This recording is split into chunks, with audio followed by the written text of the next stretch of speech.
Hello and welcome back to the garden in May, and you're joining me on a beautiful May evening. We've been so lucky to have so many beautiful evenings here this year. May has been an incredibly busy month, but it has been dominated by the garden and by flowers. Right at the start of the month we enjoyed Helston Flora Day. It's an event that happens every year in our local town. The town's decorated with bluebells and greenery, and the local residents wear their best clothes, including top hats and tailcoats and ball gowns, and they dance through the streets. And then this month we've also been to the Helston Flower Show, and it's the first time I've been in many, many years, and it was absolutely incredible.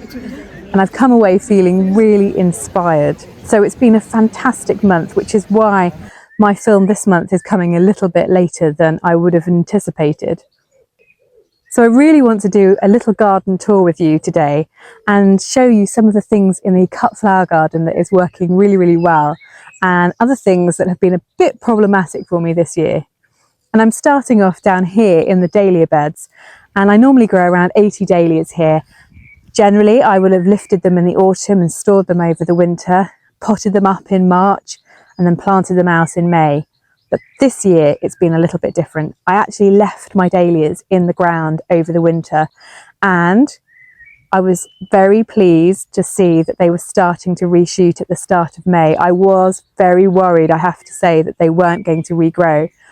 And then I was concerned that once the regrowth happened, that actually the slugs and snails might start to eat them all, which they did try, but because we've had all this dry weather, actually the regrowth has been really good, and I've only lost about 20% of the dahlias. So it's not been perfect, but it definitely hasn't been a complete loss, which I was worried that it was going to be. I have lots of rooted cuttings waiting in the wings, which will fill in the gaps of the dahlias that are no longer with us. And then probably I will lift them this autumn, just in case we do have a wet winter and a wet spring next year.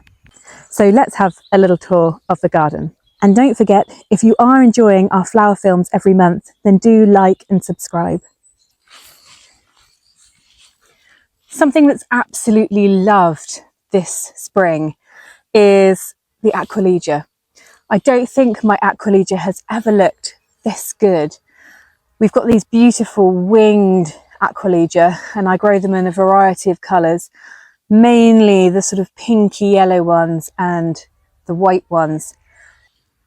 But they just look so elegant, bobbing away. The bees are really enjoying them, and I'm very pleased that the snails and slugs have not damaged them like they did last year. This dry weather has definitely benefited them. So my roses have just started to bloom. This is Desdemona, which is a David Austin rose, and it starts with a lovely pinky colour and then it fades to more or less a white. And I have had some aphids this year. I do struggle with aphids with my roses, but I find that if I spray a soapy water solution, that sorts the problem out quite quickly. There's also one or two ants on here which will also eat some of those aphids for me as well. Because I grow everything completely organically, I don't want to spray this with a chemical spray, but the soapy water solution works really, really well. It kills off the aphids, and a couple of doses of that and there's no longer a problem. So one of the biggest things I have had a problem with this year is my sweet peas.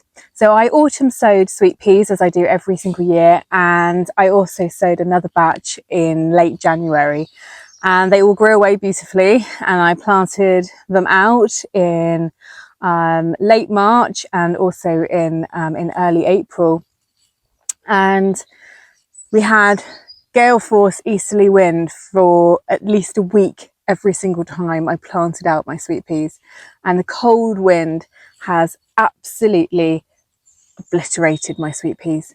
So I should have a beautiful frame covered in sweet peas, looking really luscious by now, but actually they're really, really struggling. So I've got a few blooms just starting.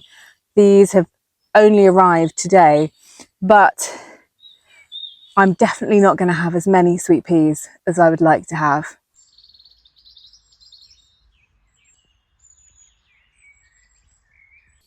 So this is one of the joys of this time of year. The biennials are really doing their thing. We've got the beautiful Sutton's Apricot Foxglove, which is one of my absolute favourites, and it's a must-have for any cut flower garden. And behind me is the Sweet Rocket, which smells so beautiful at this time of year. I grow two varieties of the Sweet Rocket. I grow a lovely white one, and I also grow a very soft lilac, which is a cross-pollinated mix of the purple and the white. And it's just so pretty. I'll be sowing more biennials in June, ready for planting out in October, so they can overwinter in the field. They don't mind a bit of cold weather. They'll be absolutely fine. And actually the Sweet Rocket does really well with a bit of cold. It helps it flower more abundantly.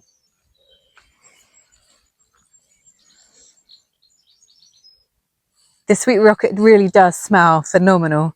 I've been cutting quite a lot of Sweet Rocket for wedding customers because you can imagine this is incredibly popular with them. It's just so pretty. And actually I do find that I get a second flush of flowers later on in the summer from the stems which I've cut at this time of year. So May is an incredibly busy time for planting out. And the hardy annuals, which have been growing away in the ground here for almost a month, are just about to flower. So I've got things like my cornflowers are about to start bursting open. Straw flowers are forming buds, which is really, really exciting. And all of the perennials, especially the herbaceous perennials, have put on huge amounts of growth over the last few weeks. This echinops beside me has put on at least a foot in the last week alone. One thing that's really exciting to see is that the eucalyptus has started to re-sprout. These were all pollarded really hard back at the start of March, and now the regrowth has started happening. And it'll put on a lot of regrowth between now and around early October. We'll probably have about 2 to 3 meters of regrowth over those short months. And then I can start to cut it, ready for my orders that'll be going out over the winter months. It's an incredibly hard-working plant, eucalyptus, and something that is really valuable to me through the winter months.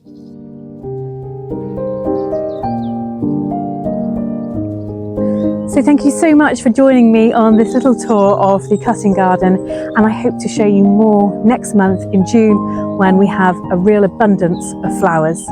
I'll see you then.